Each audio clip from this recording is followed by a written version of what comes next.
তিনিজন ব্যক্তিৰ আলম লৈ যে তিনিজন ব্যক্তি তিনি ঠাইত বহি আছে। এনেতে এজন ব্যক্তি ৰাস্তা দি গৈ আছে।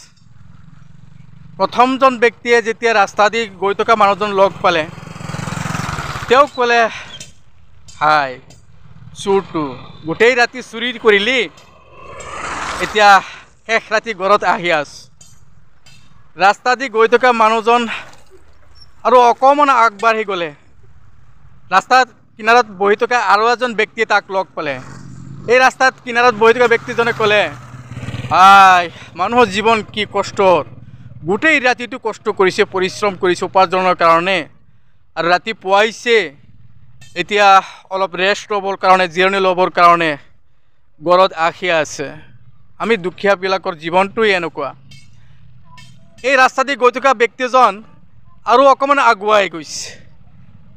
লগ পালে ৰাস্তা কিনাৰত বহি থকা আৰু এজন ব্যক্তিয়ে। এই ৰাস্তা দি গৈ থকা ব্যক্তিজনক দেখি তেওঁ ক'লে, হাই আল্লাহৰ নেক বান্দাসকল, গোটেই ৰাতি ইবাদত কৰে, আল্লাহৰ ওচৰত কান্দা কাটি কৰে, আৰু ৰাতি পুৱাইছে, এতিয়া ঘৰত আহিছে, গোটেই ৰাতি ইবাদত কৰিছে, এতিয়া ঘৰত আহিছে ৰেষ্ট ল'বৰ কাৰণে। প্ৰিয় বন্ধুসকল, এতিয়া আপোনালোকে কওকচোন, তিনিজন ব্যক্তিয়ে তিনি ধৰণৰ ক'লে। একজনে ক'লে গোটেই ৰাতি চুৰি কৰিছে, এতিয়া ৰাতি পুৱাইছে, ঘৰত আহি আছে।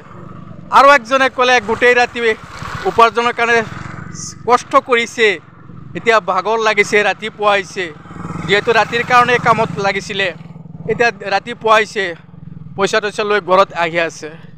আমি দুখীয়া মানুহৰ জীৱনটোই এনেকুৱা।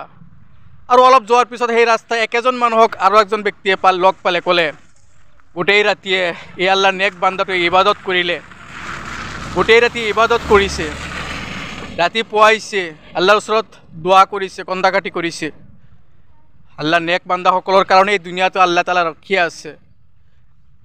এই বান্দাজন ভাল, নেককাৰ, পৰহেজগাৰ, গোটেই ৰাতি ইবাদত কৰিছে আৰু ৰাতি পুৱাইছে, ঘৰত আহি আছে।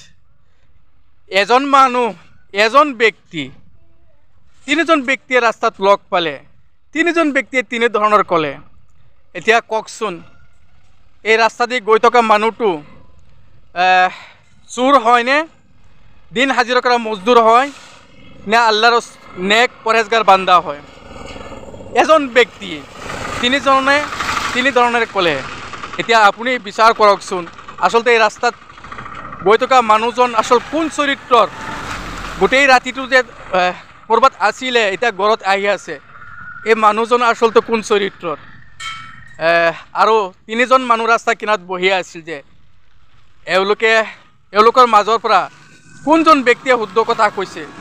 বিচাৰ কৰক, কমেণ্টছ কৰক, আপোনালোকৰ মন্তব্য খোলা অন্তৰে প্ৰকাশ কৰক।